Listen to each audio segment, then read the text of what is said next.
Good morning. I have to get started because there is, of course, a lot to be said about Sigmund Freud. Actually, it's a shame I have only 50 minutes for it and not 2 or 3 lectures. Just before I get into Freud, I just want to tell you that I did send the questions already, emailed it to you. So if you check your email, you have the questions for next Thursday. And I strongly encourage you to attend the lectures and the discussion sections. Those questions are not necessarily very easy, so you may want to get more exposure beyond the readings to have a good handle on it. And let me just very, very briefly come back to Nietzsche before we go on to Freud. I have enough on Freud, more than enough for today. But I would like to still kind of wrap it up and to say what the bottom line is. And the big question is, to start with, what is genealogical method? What is the new in Nietzsche's approach?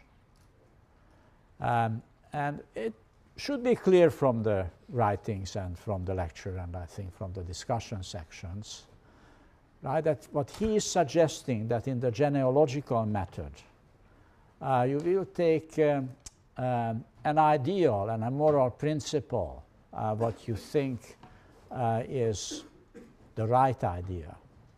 And then he will show that one can think about this idea differently, and historically they did think differently. And his major example is good. You think an idea of what good is, it's uncontestable, easy to agree. Well, I will show you that in history the notion of good and its opposite, what is not good, has been constructed differently. So the point of departure, first of all, well, there is the Judeo-Christian morality of good and evil. I will go back to time, I go back to the antiquity, and I will show that the notion of good was completely different. Right? That is the genealogical method. But to do it consistently, he really should be claiming that going back to the antiquity, I'm not suggesting that the good in antiquity was the real good, right? It's just a comparative study which relativizes the idea of good in your mind today to make you aware that good has been thought about differently in different times. And in particular, of course, his main focus is on the notion of morality in modern society. And he said, well, there is something unique about this modern society, namely that morality somehow is internalized into us, and we kind of accept our own subjugation and our oppression because these values are so deeply invested into us. So that is, in a way, right, the genealogical method. Not to have, as I said in the lecture, a critical vantage point.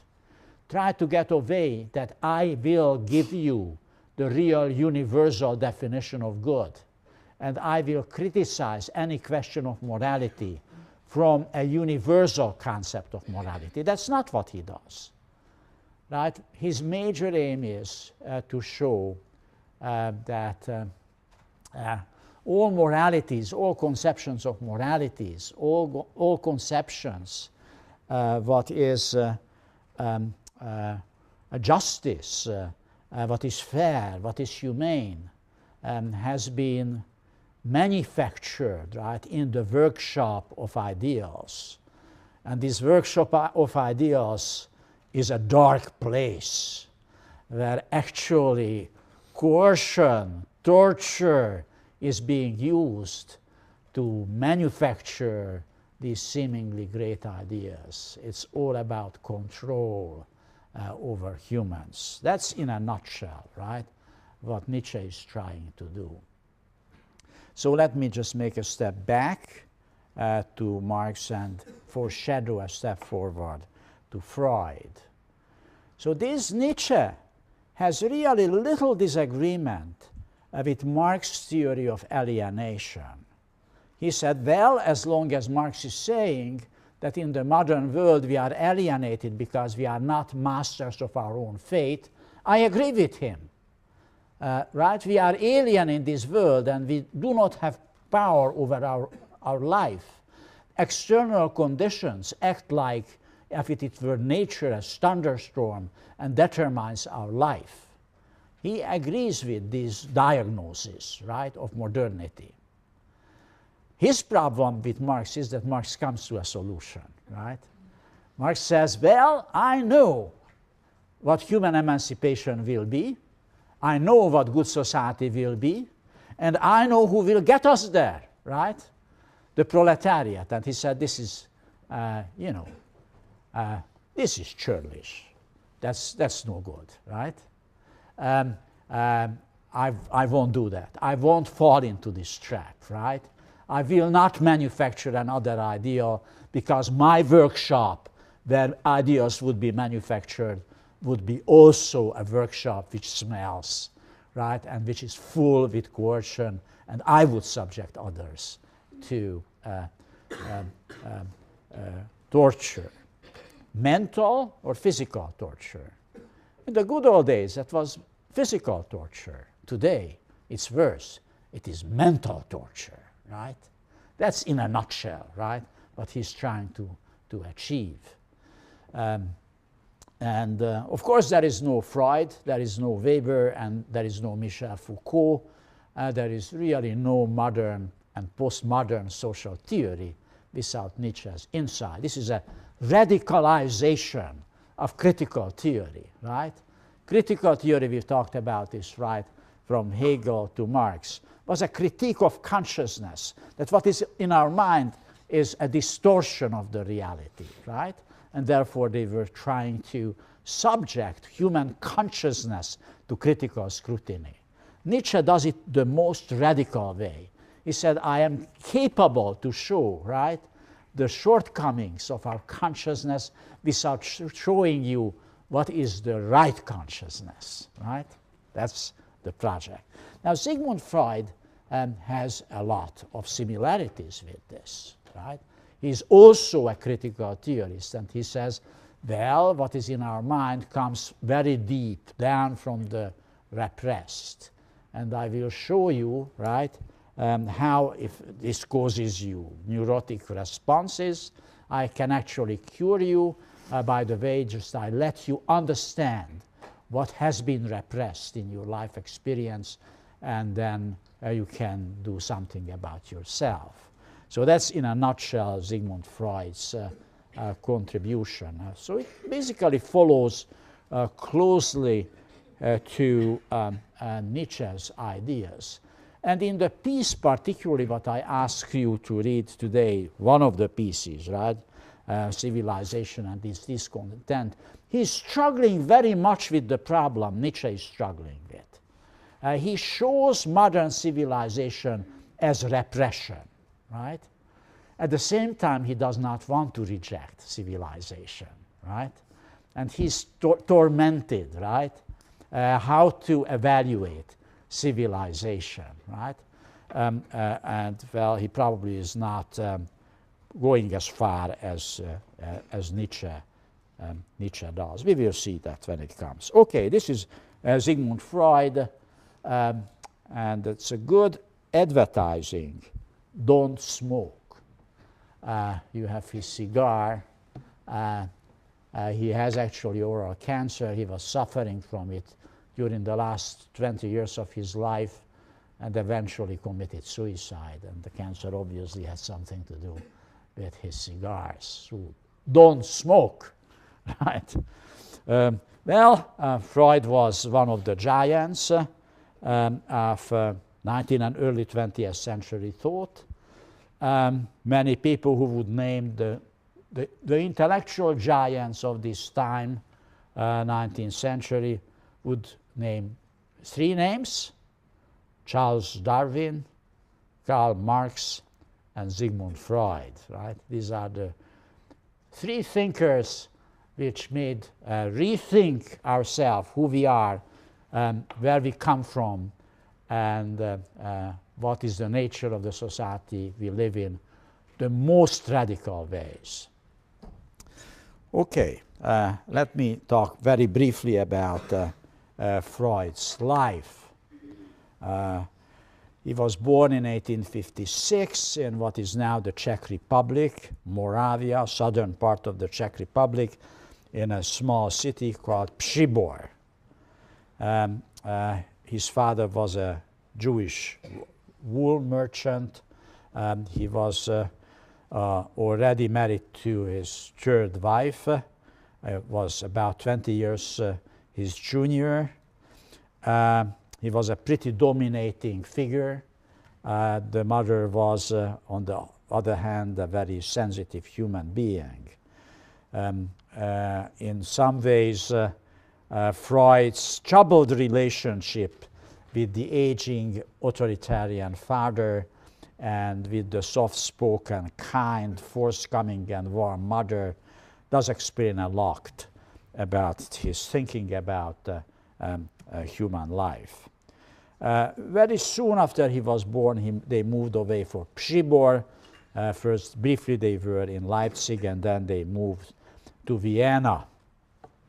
And this is where Sigmund Freud received his education in 1873. He enrolled at the University of Vienna. He was studying law for a while. He got very bored with it, so he shifted into medical school and received his medical degree in 1881 and worked in the major university hospital in Vienna, which is called General Hospital. In 1885, very briefly, he went to study to Paris, and this was very crucial for his change because he became interested here in neurology, and especially became interested in a therapy, what a French psychiatrist was used, and that was hypnosis to treat hysteria. And sort of he came back to Vienna, and he decided that he will now become a neurologist interested particularly in hysteria, and will use hypnosis as a therapy. He also married in 1886 as a lifelong and very peaceful marriage. Martha Bernards, who was a granddaughter of the chief rabbi of Hamburg. So he's coming from a deeply Jewish family, but he himself had very little faith in his life. He began to practice psychotherapy, and he set up an office in Bergstrasse 19, 19 Bergstrasse in central Vienna. Here it is the house today where Sigmund Freud started to practice and practiced there until 1938. And this is where psychoanalysis was born. So, an important house. After 86, right, he began to collaborate with another psychologist, Joseph Breuer. And Breuer was not using the hypnotic method. What he did something what he called the talking cure. This is something what you occasionally do, or your friends do with you, right? If something is on your chest, then you call your friend and you say, I need somebody to talk to, right? There is some real big trouble in you. You want somebody to listen, right? Now this is exactly what Breuer did. He did ask his patients to talk to him, right? And it turned out that this talking cure was very effective, as you probably all experienced, right? When something is on your chest and you have a good friend who is willing to listen and does not rush to give you advice, right? This is whom you want, right? Just to listen and nod, to be sympathetic, and try to understand you and let you talk and ask the good questions, but not to give advice, right? That's what Breuer discovered. Well, in 1895, they co-authored the book, Studies in Hysteria. And now they actually, in the book, suggest that there must be a new therapy. Don't put people asleep, but make them talk and let them freely associate. And through this free association, you throw words in and then they beginning to freely associate to this world.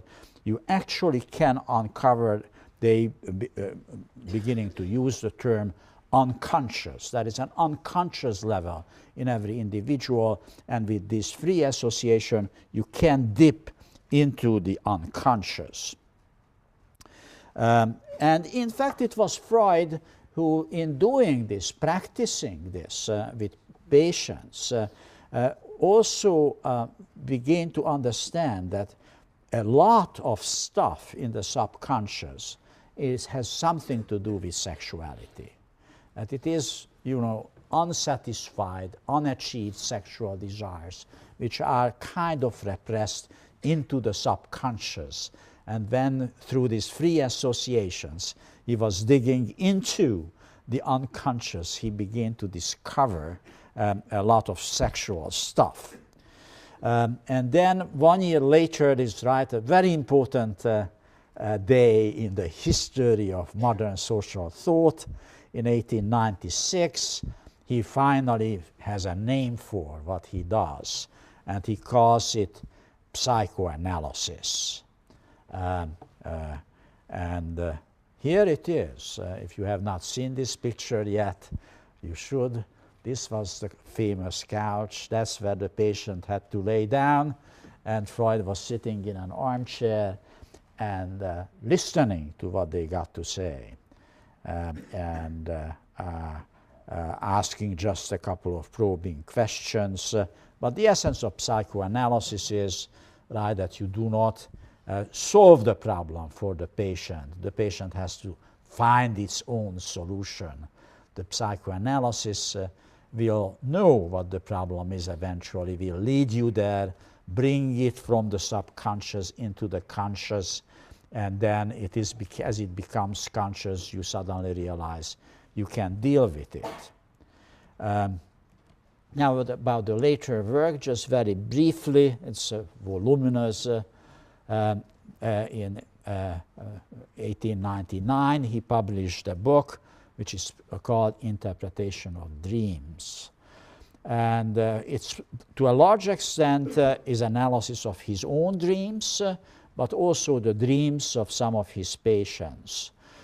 His father just passed away, and with the death of the father, he had a great deal of guilt, why he had this hate feeling of his father. It was a hate-love relationship, but strongly motivated by hate.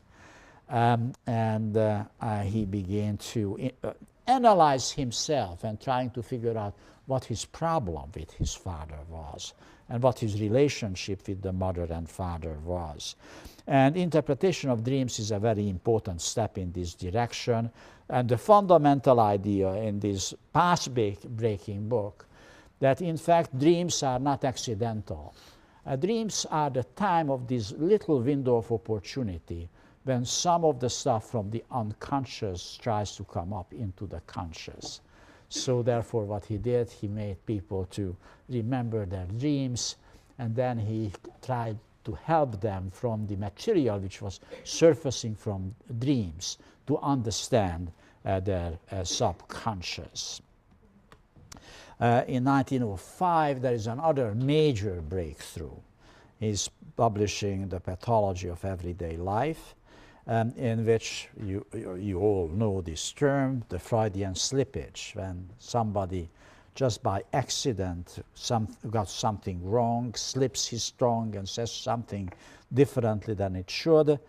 Freud does show that very often it's actually also the subconscious putting his head up, and it is an indication what is in your subconscious, what is repressed in you. It was just not an error what you did, right? Beyond these errors, he can see the subconscious coming up. And then, of course, the same year, another major breakthrough, probably next to the discovery of psychoanalysis, the most important breakthrough, the 3 essays on the theory of sexuality. And now he is moving towards what some will call a pansexualist understanding of the mind. Well, he's probably pushing it too far. Most who do not believe in Freud. Though there are still many, many people who do believe in Freud, right? There are people who practice psychoanalysis. You know, just 10, 20 years ago, I mean, everybody has his analyst, right? Interestingly, I think somehow this is a little going out of fashion. But I think there are still people, you must know people, right, who have their analyst, right? And they go every, other week to the analyst, lay down on the couch and, they speak their mind and then they kind of relieved. Well, I would say, if you have problems of depression, why don't you try it? Actually, I think it certainly does you less damage than taking these bloody pills. What can... No, not that psychoanalysis cannot cause you trouble, because these psychoanalysts, of course, all know because of Freud's theory of sexuality, that all these problems in us is depressed sexual desires, and everything has to do something with our early childhood experiences. For boys, with the love of your mother and jealousy of your father, and and with girls the other way around. Well, so if you go to an analyst, in no time you will start figuring out why you really hate your father or you hate your mother, and well, I'm not so sure that's the best thing what can happen to you. But anyway, that's what he was doing. And he, in fact, he discovers some, I think, an intriguing idea, and I think psychologists to this day are struggling with it, how much truth there is to it, the so-called Oedipus complex, and you know what Oedipus complex is. King Oedipus, by accident, marries his own wife, own mother, when it turns out that your mother, and that's of course a big tragedy, right? You are not supposed to, this is incest, which is virtually all civilizations prohibit incest.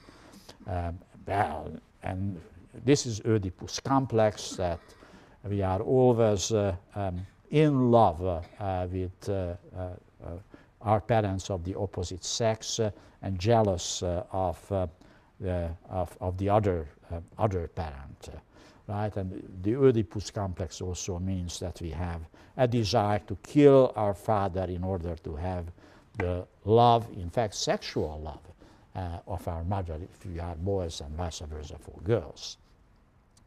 Well, I think everybody would agree this probably pushed the idea a bit too far, but that is clearly an interesting, very important insight in the argument.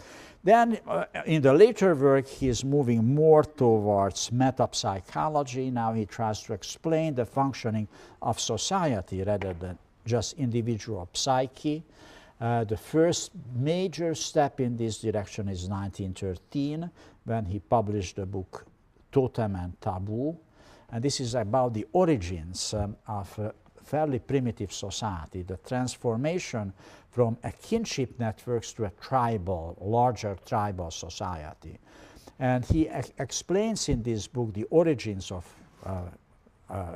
first complex society, as the brothers come together and they kill their father. And the father exercised in the kinship relationship absolute power, and in fact He also believed that in these early kinship-based societies, there was even no incest taboo. So the father actually could have sex with his daughters as well. Now the brothers come together, they kill the father, and they create the first civilization. They're beginning to repress desires and share power among themselves. That's totem and taboo.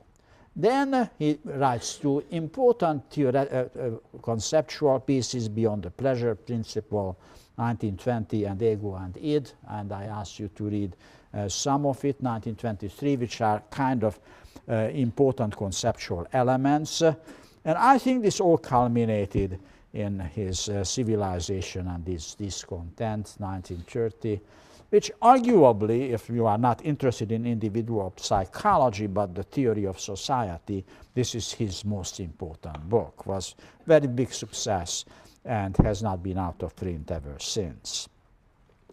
1938, he has to leave Vienna. He had a similar hate-love relationship to the city of Vienna as toward his father, as many people did. But by 1938, the Nazis took it over. Gestapo actually interviewed his daughter, beloved daughter Anna, and sort of he saw the writing on the wall. It's time to leave. If you are Jewish, you don't want to live in the Third Reich. And he moves to London, and just a year later, he actually commits suicide. It is an assisted suicide.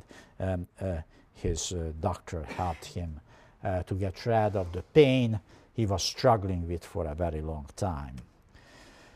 Well, a bit about the psychoanalytic movement. Freud's ideas were, of course, outrageous ideas, very controversial. Nevertheless, very early on, already on 1902, there were a group of very young and able people, which included people like Sándor Ferenczi and Carl Jung, and Ernst Jones, who wrote a wonderful biography of, the definite biography of Freud, if you want, of course, a very pro-Freudian perspective. But read it, it's a great book, indeed. And they start together in Bergstrasse 19 in Vienna every Wednesday. This was called the Wednesday Psychological Circle. Then in 1908, this becomes the Vienna Psychological Society, a bit of a misnomer because in no time it's beginning to spread around the world, and there are psychoanalytic societies all over the world until this very day. And if you want to become an analyst, it's not enough to have a medical degree. You have to go through years of very rigorous training, what these psychoanalytic societies will monitor. Freud was also a very difficult person to get along. He basically had fallouts with everybody. First, probably the most important of his early associate, Adler, already in 1911, they break up.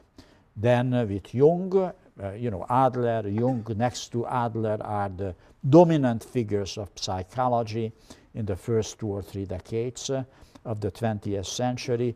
Then even later on he breaks with Ferenczi, who was a pretty loyal guy. It was not easy to get a fallout with him, but Freud managed this one. He could make enemies everywhere.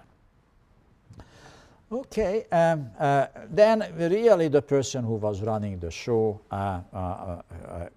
became his daughter Anna Freud, who lived a long life and held up the torch and carried the cause of psychoanalysis. So let me have a look at the book on the ego, not ergo, I'm sorry. It's the ego and id, right? This is a Freudian slippage, right? I have to correct this one. Well, there are, he said, here he is beginning to move. The initial idea is that a subconscious or unconscious and conscious element what constitute the human sexuality. And now he wants to have a clearer conceptual apparatus to deal with this. And he has, well, our perception system has three components. One is the ego, the other one is id, and the third one is superego. And we will deal with all of this, right? And therefore, what is interesting, what is the interaction between ego, id, and superego? And this Content and Civilization deals with this a great deal. It is also talking about the two classes of instincts, what guides life, and that's also important for civilization and this content. Well, he said, you know, initially we made a distinction between the conscious and the unconscious. And the idea of unconscious came from the theory of repression, that we have unconscious because some of the experiences we do not recall, for instance, our sexual desire towards our mother, which was prohibited, it's pushed into our subconscious, and other unpleasant experiences in our life we want to forget and we put into subconscious. That's repression. We repress an undesired experience. Here, unconscious, right, coincided with what is latent and what wants to become conscious, wants to enter the conscious. It is only suppressed, and it is psychoanalysis which helps you to bring this into the consciousness. But he said, well, it's all that is repressed is unconscious. That's quite true. You know, if you had bad memories, you tend to forget it and put it into the unconscious. But the big discovery was, but not all that is unconscious is necessarily repressed. There are stuff in the unconscious which was there before it was in consciousness. He said the later, which is unconscious, only descriptively, not dynamically. Dynamically meant it was depressed. But there is an element of subconscious which is there only descriptively, right? This is what he called pre-consciousness. Before, it was never in the conscious, right? It is just deep down in you. And he said we restrict the term unconscious to the dynamically unconscious repressed. And now the two, the repressed unconscious and the preconscious together will constitute, I suppose, the id. Now we can have different concepts now. What Freud said, conscious, preconscious, and unconscious. And the question is, what is the relationship between those? So what is ego? He said each individual, there is a coherent organization of the mental process, and this is what we call ego, right? Well, it is to this ego that consciousness is attached. What is consciousness is what is ego. He said it is also a mental agency, right, which supervises and constitutes the process of thinking. He said, which goes to sleep, but at the same time, he exercises control even over your dreams. That's your ego. And the ego is the agents of repression. The ego will repress stuff which is in the way of the ego to act, that will push it into the unconscious. Well, he said, therefore, our therapy was to try to bring into the ego what was unconscious, right, and what was repressed. But there is something else which is not repressed, which also has a very important drive, and this is it, right? id is what is deeply down in those desires, the drives which come out of you, and they are not, some of it is not, has never been repressed. It is just by nature in you, for instance, sexual drives, right? So I propose the entity which starts out from the system of pre-conscious and begins by the pre-conscious and the ego, and call it the other part of the mind into which this entity extends and which behaves through it as if it were unconscious, the id.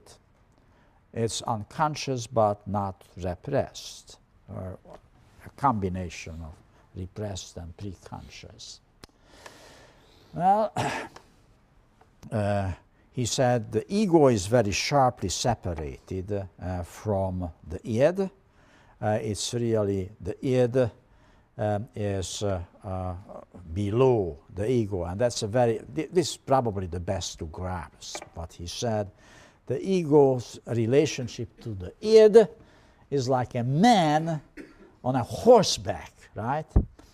Often the rider is obliged to guide the horse where the horse wants to go, right? This is the id, right? So the ego will be on the horse. The horse is the id, but occasionally if you don't want to follow the horse, you let the horse go where the horse wants to go, right? You try to control the horse, but there is so much you can do about the horse. It's a very important idea in mature parts. And then there comes the superego, right? He said the ego is not merely a part of the id, right? There also exists a grade in the ego, which may be called the ego ideal or the superego, right? And the part of this ego is firmly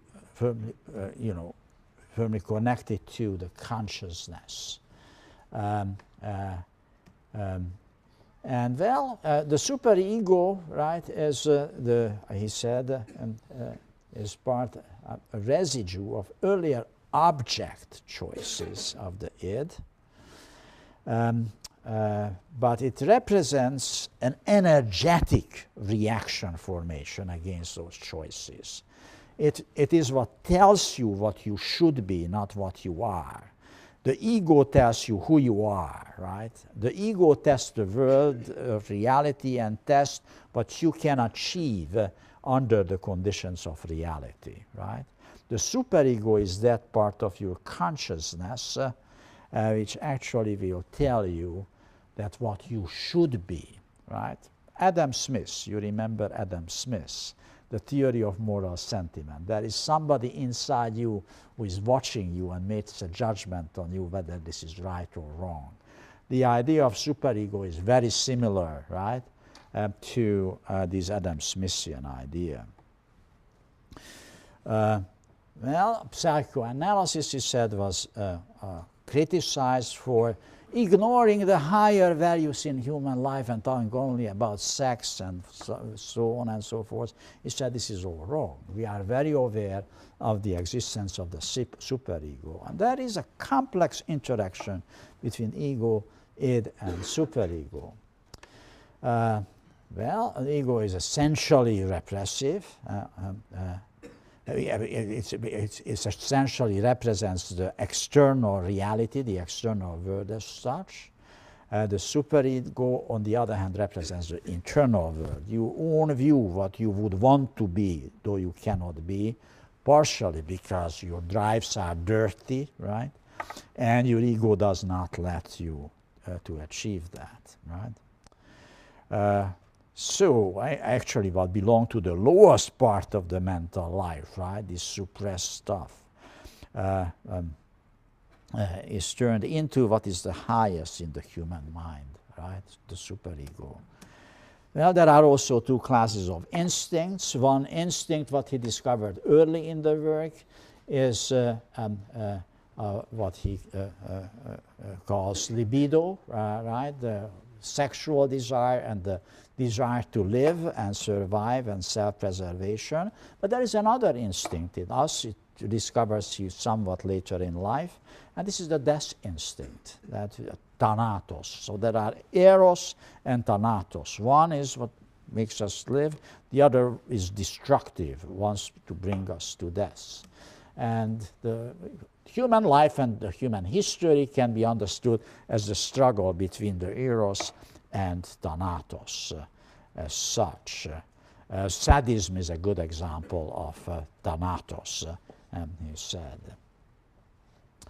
Let me move to civilization and discontent. And there are the major highlights about ego development, religion and purposes of life, civilization as restriction of sexual life, about ego development. There is not that much I have to add or interpret here.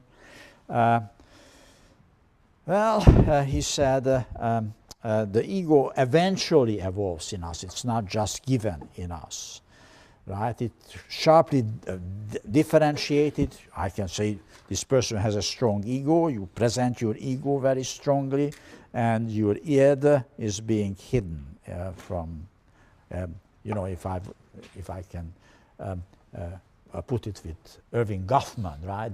The id is in the backstage. You don't show it, right? The id, what you want to present is your ego. But this evolves gradually, right, in the process of human development. You can see as ego gradually develops in a child and takes the form as it is. And one important process in this, as you move away from the pleasure principles to the reality principle, right? Is there a purpose of human life, he asked? Well, only religion can answer, talk to you about the purpose of life. I am, as a psychologist or a social analyst or social scientist, I cannot tell you what the purpose of life is. What is the purpose of life now? He comes very close to the utilitarian idea, right? We almost hear John Stuart Mill speaking to him. Happiness. We are all striving to be happy, right? But unfortunately, the problem is that it is much easier to be unhappy than to be happy, right? And because we are confronted with the problems that in fact unhappiness is much likely to be our fate than achieve what we want to be happiness, this pleasure principle is transformed into a reality principle. We say, well, that is the reality what we have to accept.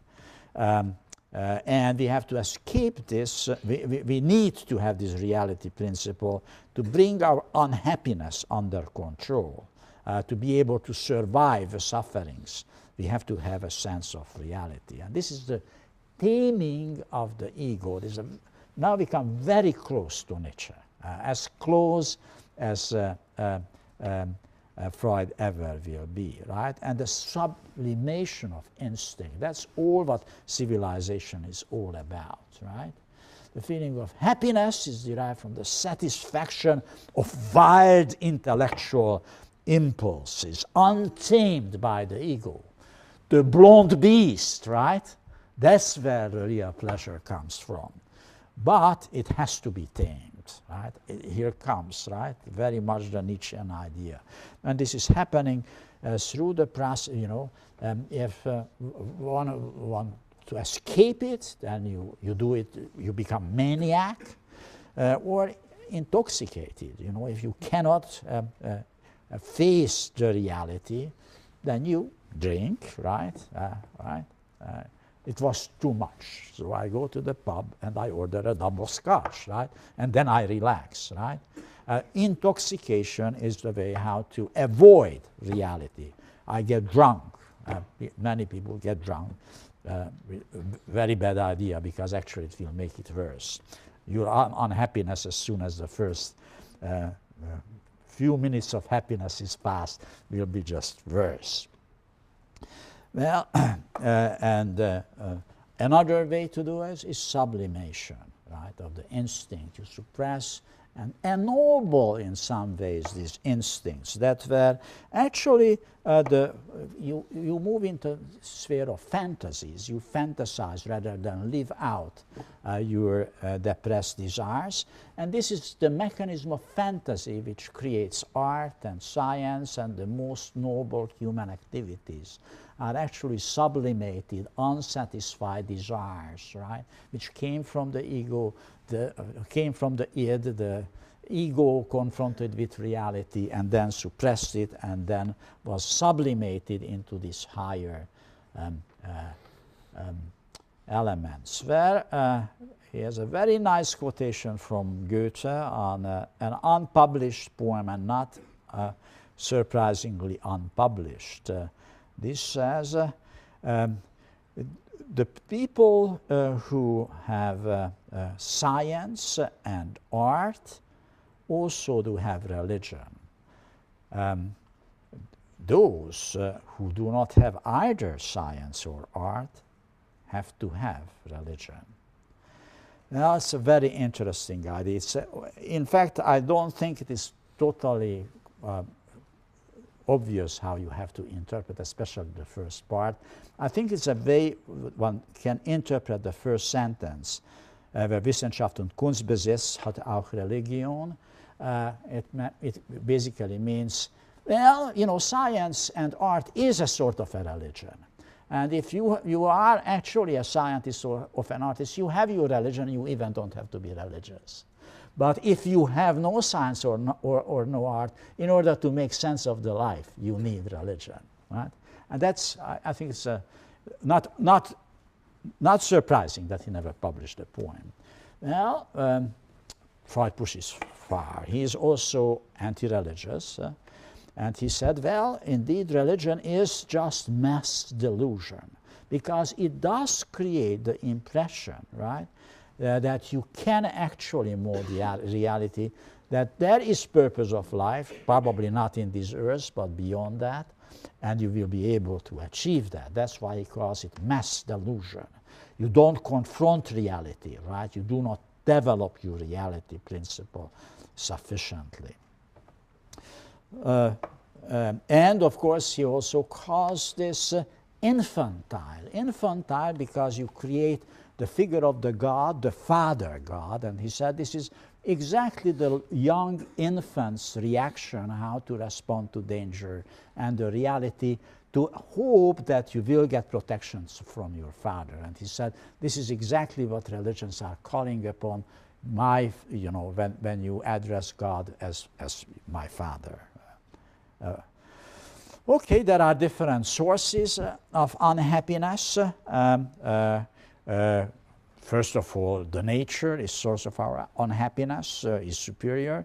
And one part of nature is particularly source of unhappiness, our own body. And, you know, if you are getting sick and old like Freud did, you will appreciate more and more how much unhappiness comes from your body, what you don't necessarily feel right now.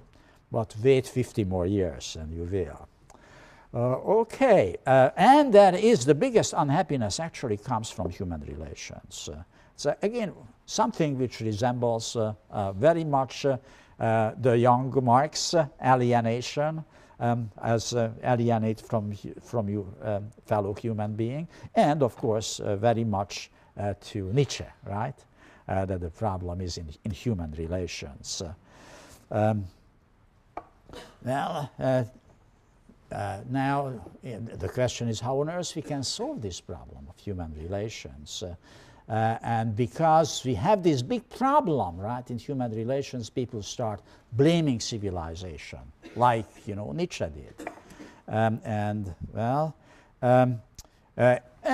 But he said it is in fact conceivable that men in earlier ages, rather than in modernity, actually were happier than they are today. Noble savages, right? The happiness in the state of nature. Rousseau. He said, well, that's not an unreasonable argument. But how does civilization develop?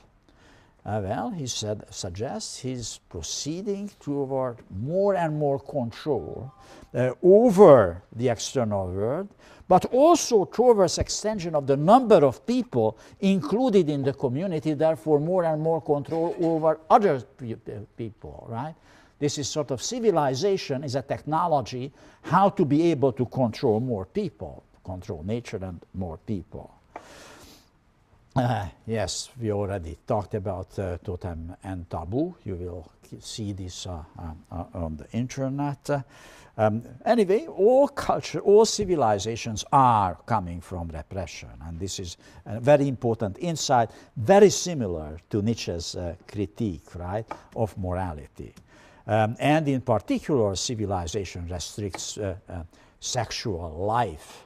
Well, the important aim of civilization to bring many people together into a society, and the limit of uninhibited sexual love, right? It restricts sexual life. He said this was high mark was reached in Western European civilization. It's again almost, you read almost Nietzsche right here. A choice of an object is restricted to the opposite sex, and the most extragenital satisfaction are forbidden as perversion. But even heterosexual genital love is restricted. Only sexual relationship on the basis of solitary, indissoluble bond between one man and one woman is what is accepted in Western civilization, not in other civilization. And that is the most repressive system of sexuality, right?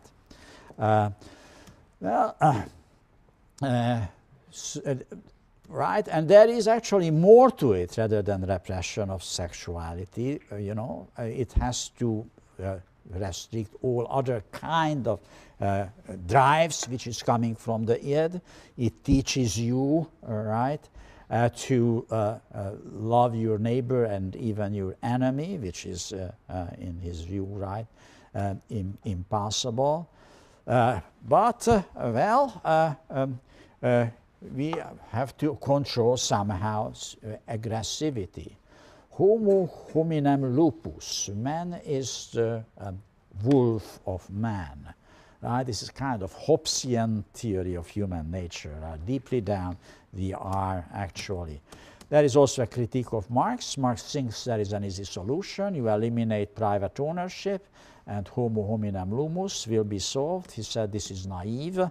This does not happen. Well, I don't have time to work on this, though it's a very interesting idea, narcissism and why you dislike particularly which is close to you.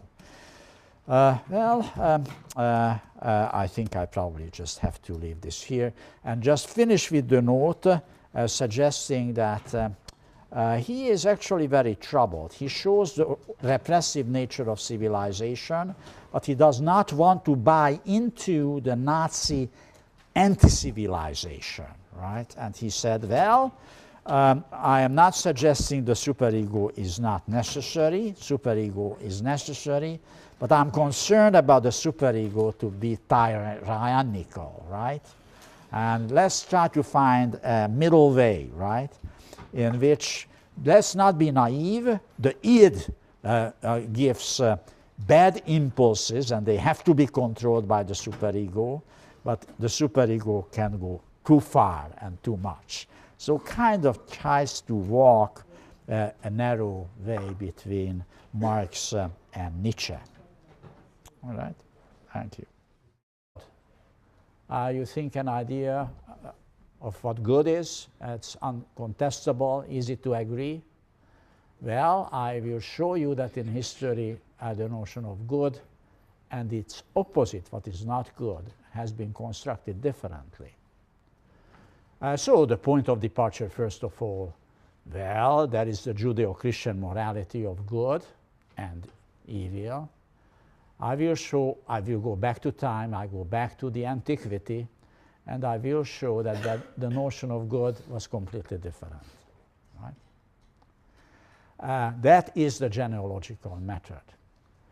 But to do it consistently, he really should be claiming that going back to the antiquity, I'm not suggesting that the good in antiquity was the real good, right?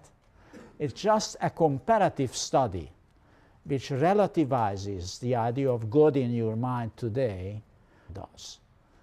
Right? His major aim is to show that all moralities, all conceptions of moralities, all conceptions, what is a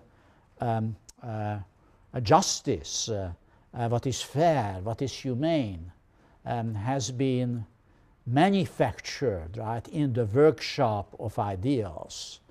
And this workshop of ideals is a dark place where actually coercion, torture is being used to manufacture these seemingly great ideas. It's all about control over humans. That's in a nutshell, right, what Nietzsche is trying to do. So let me just make a step back to Marx and foreshadow a step forward to Freud. So this Nietzsche has really before we go on to Freud, I have enough on Freud, more than enough for today. But I would like to still kind of wrap it up and to say what the bottom line is. And the big question is, to start with, what is genealogical method? What is the new in Nietzsche's approach? And it should be clear from the writings and from the lecture, and I think from the discussion sections, right, that what he is suggesting that in the genealogical method, you will take an ideal and a moral principle, what you think is the right idea. And then he will show that one can think about this idea differently, and historically they did think differently. And his major example is good. Good morning. I have to get started because there is, of course, a lot to be said about Sigmund Freud. Actually, it's a shame I have only 50 minutes for it and not 2 or 3 lectures. Just before I get into Freud, I just want to tell you that I did send the questions already, emailed it to you, so if you check your email, you have the questions for next Thursday. And I strongly encourage you to attend the lectures and the discussion sections. Those questions are not necessarily very easy, so you may want to get more exposure beyond the readings to have a good handle on it. And let me just very, very briefly come back to make you aware that good has been thought about differently at different times. And in particular, of course, his main focus is on the notion of morality in modern society. And he said, well, there is something unique about this modern society, namely that morality somehow is internalized into us, and we kind of accept our own subjugation and our oppression, because these values are so deeply invested into us. So that is, in a way, right, the genealogical method. Not to have, as I said in the lecture, a critical vantage point. Try to get away that I will give you the real universal definition of good, and I will criticize any question of morality from a universal concept of morality. That's not what he